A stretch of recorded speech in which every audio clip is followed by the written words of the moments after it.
Hi Molly, this is Rebecca with your Assignment 1 Changing Context Critique. So congratulations on successfully changing the context in both of these images. You did a fantastic job.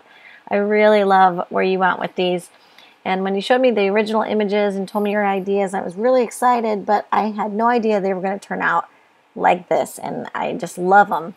So for this first image, I know you were concerned about that you couldn't change the color on one layer. It was applying it to the whole piece. So I'll give you a little demo on how to do that once I'm done talking about your work.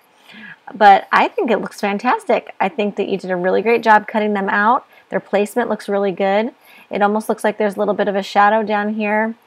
I love that it actually looks like they're looking at this subject of destruction. So, and I think that the tornado was a great object for this. There's a lot of symbolism that can be read into with tornadoes, especially about love and romance. And so I think it was the perfect natural disaster.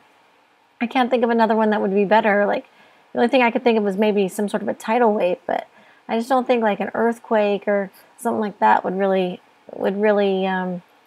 tell the story the same way. I think that this was a fantastic choice. So good work on seamless placement and great image choices, fantastic concepts.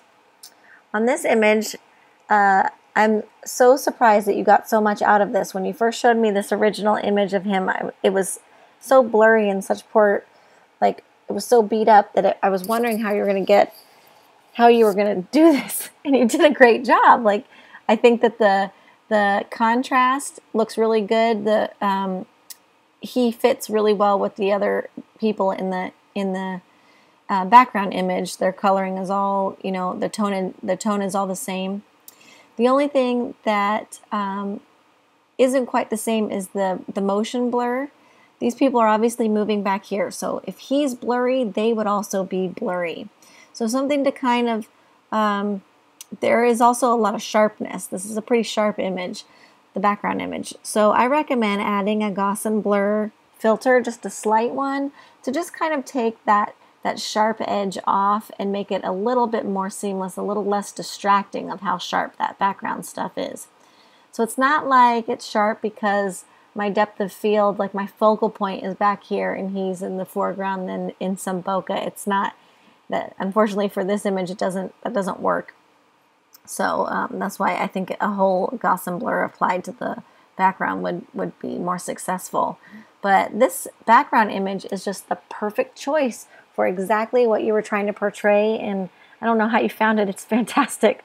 So good job there, and just great work with these concepts and really bringing them home. You did a fantastic job.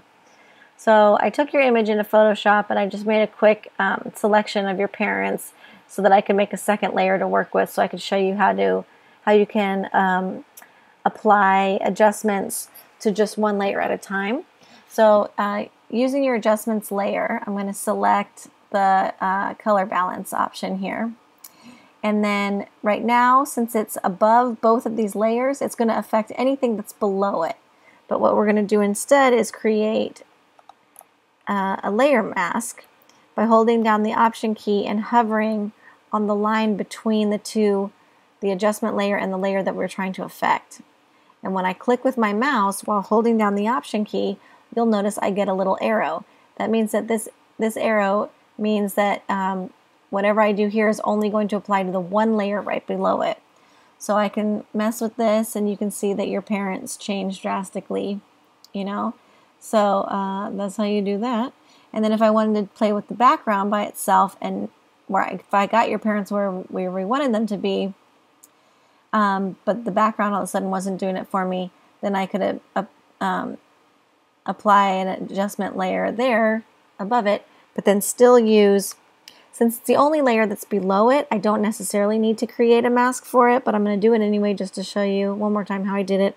Hold down the Alt or Option key, hover between the two layers, and click with your mouse one time until you see the little arrow happen. So now I can adjust my saturation. Whoa, that looks crazy. Sorry if I just blew your eardrums out. I wasn't expecting it to do that.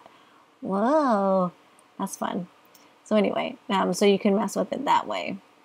Okay, so hopefully I answered your questions. oh, there's also one other way. Let me show you this way. This is pretty cool.